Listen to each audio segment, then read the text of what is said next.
هو مش عيش، هو حاجه هما بيقولوا عليه ان هو يعني من جوه. شايفين شكلها وبطاطس كبيره، فده سعره. Extra crispy or what? Extra crispy 2-piece meal. Are there any piece? ازيكم عاملين ايه؟ لو اول مره تشوفوا القناه، انا اسمي سما، مصريه متجوزه امريكي. تمام. ومعظم فيديوهاتنا حتى الان في امريكا، زي ما انتوا كده شايفين ورايا فيديو النهارده يعني هيكون عن KFC في امريكا وكده، ومقارنه هل في مصر احلى او كده. بص، انا كنت متوقعه حاجه ولقيت حاجه تاني خالص، فقلت مش اول مره طبعا اجربه، بقالي سنين يعني بجربه، بس قلت لازم ان انا ايه اعمل لكم فيديو عليه وكده. بصوا، لو بس هبدا يقول بقى حلال او مش حلال او الكلام ده، انا عايشه في امريكا زي ما قلت لكم. فامريكا هي دوله السائد فيها المسيحيه، فبشكل عام هو دار الافتاء قالت لي ان انا عادي حلال ان انا اكل من اكلهم، مفيش اي مشكله، عشان بس محدش يقول اي حاجه في التعليقات او الكلام ده. تمام. معلش اعذروني بقى، الاضاءه عايزه اقول لكم ضعيفه لان خلاص المغرب هيأذن، ف يعني الاضاءه مش قد كده، فسامحوني. كنت حابه ان هو تبقى معمول في ضوء النهار او كده. المهم بصوا، ده المكان يعني مش كبير قوي، شايفين مش كبير يعني، بس للاسف اهو ممكن بقى الواحد عايز ياكل جوه او كده. على فكره هنا مش متنوع زي مصر، تصوروا يعني مفيش تنوع. يعني هنا مثلا مفيش ساندوتش مثلا زي الزنجر والحاجات اللي ولا تقريبا في حاجات جديده والله مش عارفه ايه اللي مكتوب ده. لا دي كوكيز وده اللي على الشباك التاني ده والله مش عارفه ايه. المكرونه بالجبنه والكلام ده، وعليها بس قطع فراخ. We're wondering if we get a 2-piece meal, then would we be able to have a large French fry in the side? I could change it to a large fry. Yeah, But like it would be like an extra $1. an extra $1. Okay, well that's okay, but it won't be a small one. It'll be a large fry, right? احنا طلبنا بقى الطلب اللي احنا طلبناه بطاطس كبيره لوحدها، علشان المفروض احنا كنا نطلب وجبه ومعاها مشروب وكده، بس مش عارفه والله كان ايه المشكله. المهم، وعشان احنا مش بنشرب صودا يعني، فطلبت بقى اللي هو البطاطس الكبيره دي. هي البطاطس بتاعتهم عايزه اعمل لكم، هي بصوا باين كانها مزيته وشكلها مش حلو خالص، بس بصراحه طعمها بيبقى حلو يعني. بس كان في خلطه زي توابل كده بيحطوها عليها، مش عارفه ليه ما بقتش زي الاول يعني. انا بقالي شهور ما جبتهاش، يعني اكتر من 6 شهور او حاجه، بس مش عارفه اوضحها لكم ولا لا. هي شكلها مش قد كده هنا، بس هي في الحقيقه من غير الكاميرا مغيرها شويه، بس في نفس الوقت الاول كانت بتبقى احلى، كان بيبقى عليها زي توابل كده معينه. عاوزه اوريكم بقى الفراخ شكلها، وعايزه اقول لكم ان هنا لازم بتطلبوا الكاتشب. للاسف الشديد ما ادوناش الكاتشب، يعني طلبناه وكمان مش ادونا يعني. شايفين؟ مش عارفه الضوء، هحاول بس اعمل فوكس. شايفين شكلها؟ ده بقى مميز بقى، مش عندنا في مصر زيه، هو زي مش فينو في نفس الوقت، مش عارفه هو ايه حاجه. شايفين كده؟ يعني هو يعتبر زي عيش بس مش فينو، يعني بيبقى طعمه فيه كأنه مش عارفه يعني، مش عارفه اوصف طعمه، بيبقى مسكر سنه. بس ده سعره مش عالي مقارنه باماكن تانية، يعني ممكن يعمل كام بالمصري. بصوا كارل بقى راح جاب اسمه ايه ده، ملح وكاتشب، عشان هما ما كانوش ما ادوناش لا كاتشب ولا ادونا ملح. فمش عارفه ليه، هو المفروض ان احنا اللي بنطلب الملح والكاتشب ما فيش مشكله الموضوع ده، بس ما ادوناش كمان مناديل. فهو بقى سالهم كده، بس في الغالب طبعا لازم بيدوا مناديل يعني. ده شكل البطاطس بقى من قريب، ان الكاميرا مش قد كده، بس هي المفروض ان هي سخنه، تكون سخنه وكده، بس مش سخنه قوي. بصوا على حسب، اوقات بتبقى سخنه قوي واوقات بتبقى للاسف برد قوي، وخاصه ان احنا في اخر اليوم، يعني الساعه دلوقتي 4:30، خلاص المغرب هيأذن، بيبقى الاكل مش زي ما بيكون بدري اكتر. تمام.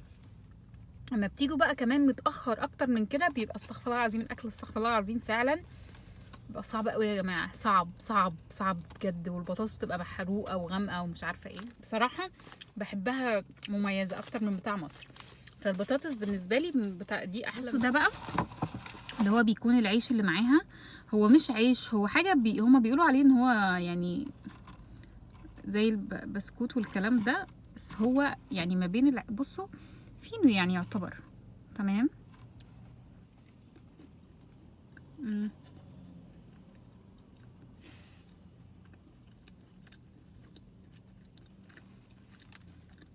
في ريحة مميزة، ريحة عارفين كأن ريحة اللبن باينة فيه قوي او حاجة زي كده. عايزة بقى افتح الفراخ بقى نفسها. بصوا كارل مش بيحب بصراحة الاكلات السريعة، فهو مش عشان كده مش طالع معايا في الفيديو. سي هاي كارل. هاي. فهو مش حابب ان هو يعني ياكل منها وكده، وبصراحة احنا مش بنشتريها كتير يعني. فهنا بصوا كنتاكي هنا مش حاجة حلوة قوي بصراحة يعني، مش قد كده. تمام.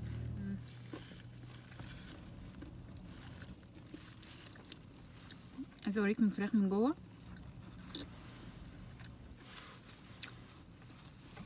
بصوا الفراخ من جوه، مش عارفة بقى واضحة ولا لا، مش عايزة اقرب من الكاميرا عشان الضوء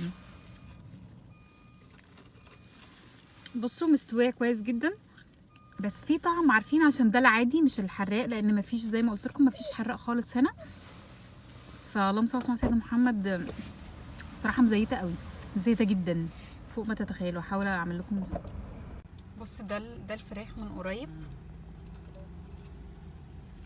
بصوا مزيته قوي، شايفين مزيته ازاي؟ ده اكتر حاجه بتضايقني هنا في كنتاكي. فزي ما بقول لكم بصراحه كنتاكي هنا مش قد كده يعني، مش حاجه عارفين، مش زي مصر. تصوروا انه في مصر احلى، رغم ان في كنتاكي في مصر بقى مش حلو، بس احلى كمان من هنا. بازوكا بقى بصراحه جربته وعجب كمان كارل جدا. بعمل لكم فيديو قصير كده يقول لكم رايه عليه. المهم يعني، فعايزه بس اوضح لكم ازاي هي مزيته. فبصراحه تقييمي ليها 5/10 بالكتير قوي يعني، ما بحبش اجيبها على طول. بصوا دي ده قطعه من الصدور، قطعه كبيره يعني، مش بس شايفين اصلا المنديل عليه زيت ازاي، مزيته برضو بصراحه. شايفين التوابل مش قويه، مش قد كده. مش عارفه، في حاجه ناقصه دايما في فراخهم، مش بتعجبني يعني. حتى لو سخنه، هي دلوقتي بردت شويه، مش برد قوي، مجمده بس يعني مش عارفه. وخاصه ان انا بحب بصراحه الفراخ ان هي تكون سبايسي، فقفلني بصوا من الفراخ اللي من النوع ده اصلا يعني، مش قد كده بصراحه قوي. بصوا انا فتحت الفراخ عشان اوريها لكم من جوه. شايفين؟ يا ريت بس الاضاءه تكون موضحه. شايفين فيها دي باين قوي.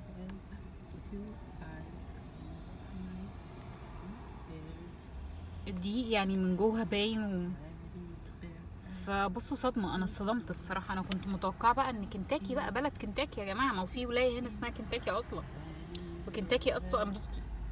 فسبحان الله مش قد كده. ان شاء الله بعمل لكم فيديو عن ماكدونالدز. شايفين من جوه عامله ازاي؟ اتمنى بقى الفيديو يكون عجبكم ويكون وضح لكم الفرق ما بين كنتاكي في مصر وكنتاكي في امريكا. كنتاكي في مصر كلنا عارفينه، فده بقى يا جماعه كنتاكي في امريكا. عايزه اقول لكم برضو حاجه للامانه، ممكن يكون بيختلف من ولايه لولايه، من مكان لمكان. بس حتى انا كذا يعني جربت كذا كنتاكي في المدينه مثلا اللي انا فيها، بصوا كلهم بصراحه واحد، كلهم مش قد كده. تمام. بس اتمنى بقى ان انا يعني ما اكونش رغيت عليكم كتير. تمام. واتمنى الفيديو يعجبكم، وقولوا لي لو في محلات تانية ممكن برضو ان احنا نقارنها ما بين مصر وامريكا. ان شاء الله هصور لكم فيديو برضو في ماكدونالدز، وقولوا لي حابين نجرب ايه من ماكدونالدز. مش عارفه قلت لكم ولا لا، هنا مفيش تنوع اطلاقا في كنتاكي يعني. مفيش ساندوتشات مثلا مميزه، هو ساندوتش فراخ واحد بس. تمام. بيقول لك مثلا حار ولا عادي. الحار ده اللي هو الصوص، مش ان الفراخ نفسها حار. مفيش تنوع. لكن المميز بقى هنا اللي هو المكرونه اللي هي اللي هو ماك اند تشيز، اللي هو المكرونه اللي هي بالجبنه. ومثلا اللي هو البطاطس مع صوص الجريفي وكده. فده لو انتوا حابين ان انا ابقى اجربه في فيديو تاني، يعني اضغط على نفسي واجربه، لان بصراحه مش بحبه برضو. تمام، ان شاء الله بجربه لكم في فيديو تاني. وزي ما قلت لكم لو في مثلا اماكن تانية غير كنتاكي وغير ماكدونالدز ان انا اقدر اقارن، يعني اقول لكم ريفيو عنها هنا، اكتبوا لي في التعليقات. اتمنى الفيديو يكون عجبكم، وسامحوني مره تانية على الاضاءه. سلام.